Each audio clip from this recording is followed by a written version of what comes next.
In this video, we're going to talk about future value. Now, what is future value? Well, let's suppose that you borrow some money from your parents, say $1,000 from your parents, at 5% interest with the intention of paying them back 1 year from now.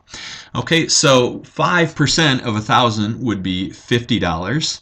And so this $1,000 that you've borrowed, you're going to have to pay them $50 of interest plus your original $1,000 back. So basically 1 year from now, you would have to pay them $1,050. So that $1,050, that's the future value, okay, or the maturity value of your initial amount of money, the initial $1,000. Okay, so the future value is really the principal plus the interest. Okay, now this starts out here with an example of depositing money into some account, into some investment. If you deposit P dollars at simple interest R, so again we're talking about simple interest here, for 2 years, then the future value or maturity value A of this investment is the sum of the principal P and the interest I it has earned. So in other words, A, that future value or maturity value, is equal to the principal plus the interest. So P plus I.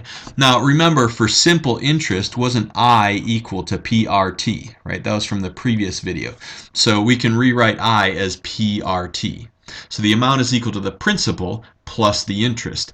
Now you could also simplify this a little further. Both of these terms have a P in them, so you can factor out the P, and sometimes you'll see A equals P times 1 plus RT. Okay, but if you were to multiply that out, what that really is principal plus interest. Okay, let's do a couple examples. Find each maturity value, right, each future value, and the amount of interest paid. Okay, part A, Rick borrows $20,000 from his parents at 5.25% interest to add a room on his house. He plans to repay the loan in 9 months using a bonus he expects to receive at the time. Okay, so what's the maturity value and what's the amount of interest paid? Well, let's look at interest first of all. Interest I is equal to P times R times T. Now the principal was $20,000. The rate is 0.0525. Okay, if you move the decimal place over 2 places, you'd see that's 5.25%. And he wants to repay it in 9 months, so that's 9/12 of a year. So you could put 9/12 or 3/4. Okay, that's the same thing. Now, if we do this, if we multiply this out, what we end up getting is 787.5. So what does that mean? Well, it means $787.50. Okay, that is the interest. Okay, that is the interest paid.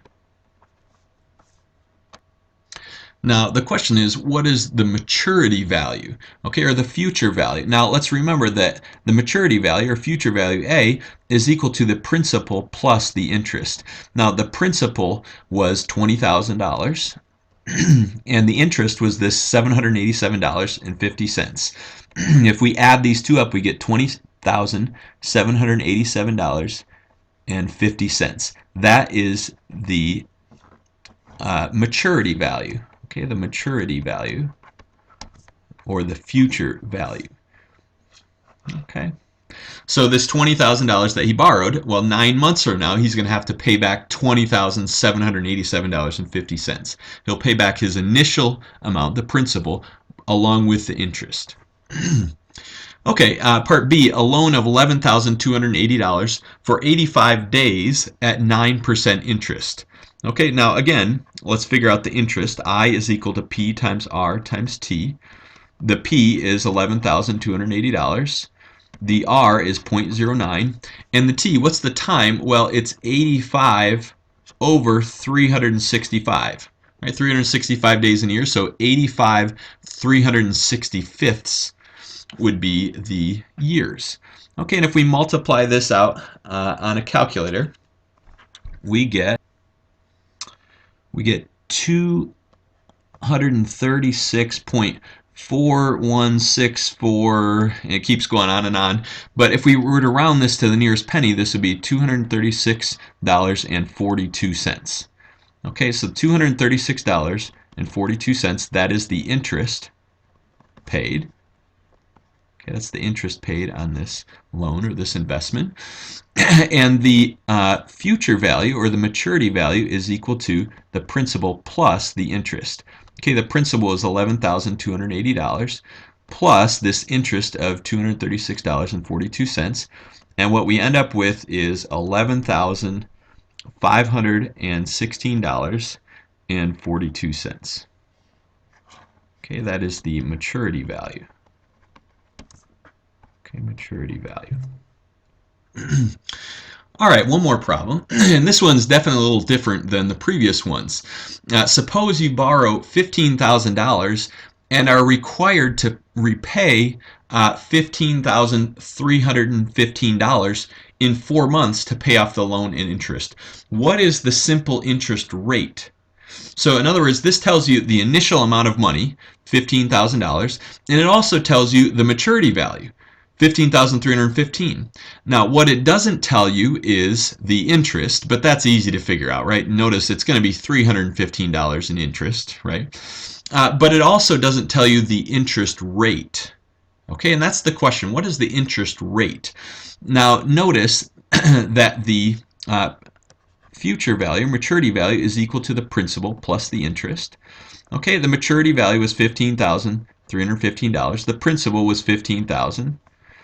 And the question is, what is the interest? Well, again, just subtract $15,000 from both sides. I think you can see pretty clearly the interest will be $315. Okay, that's the interest. Now, what we want to find is the rate. Okay, what is the simple interest rate? Well, I is equal to P times R times T. The interest, though, in this case is $315. The principal, the initial amount of money that you borrowed, was $15,000. The rate, that's our unknown. That's what we're trying to find.